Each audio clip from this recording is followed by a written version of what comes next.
अगर इस आंदोलन में शामिल नहीं होते तो इस आंदोलन की दिशा एक अलग दिशा होती। इस बार युवा जागृत हुआ है, उसने क्वेश्चन करना सीखा है, उसने आंदोलन की मेन स्ट्रीम में शामिल होना सीखा है।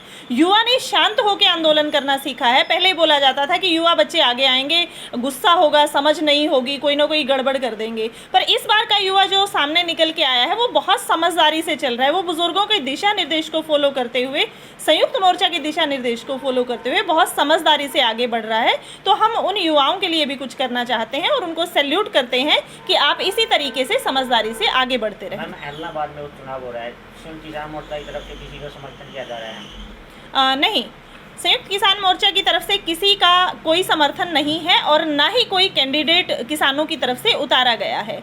हमने शुरू से हमारी रणनीति वही रखी है कि केंद्र सरकार बीजेपी और जेजेपी उसका हमें विरोध करना है।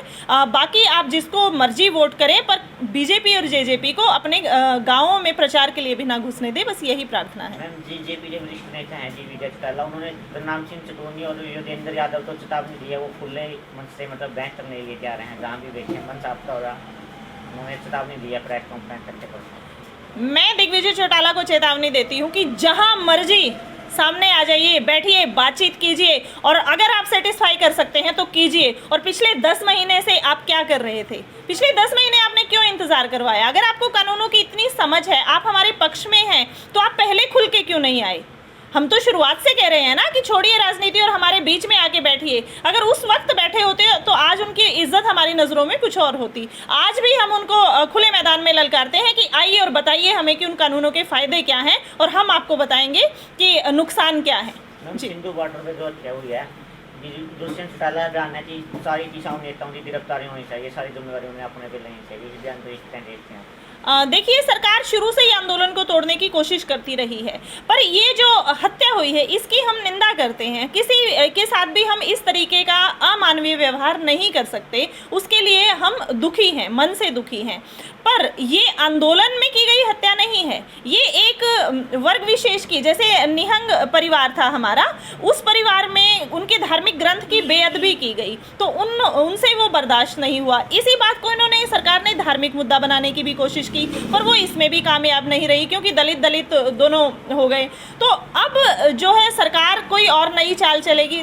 देखिए, पिछले 11 महीने से सरकार हर दिन नया पैंतरा फेंकती है, पर उसका वो पैंतरा कामयाब नहीं हो पाता। कारण क्या है? हमारे बुजुर्ग हमें समझाते हैं, हमारे युवा उनकी सीख पे चलते हैं और हम लोग हर चीज़ का समझदारी से सॉल्यूशन निकालते हैं। तो इस बार भी इस समस्या का भी कोई ना कोई हल जरूर निकलेगा। किसान नेताओं को पता ही नहीं है कि हुआ क्या, तो वो तो हाँ ठीक है, अगर कहीं कोई भी लड़ाई कराता है, किसी गांव में किसी का झगड़ा हो जाता है, इसका मतलब ये तो नहीं है कि वो पूरा गांव दोषी है। गांव को तो पता भी नहीं होगा शायद वो दो आपस में किस बात पे लड़ रहे हैं।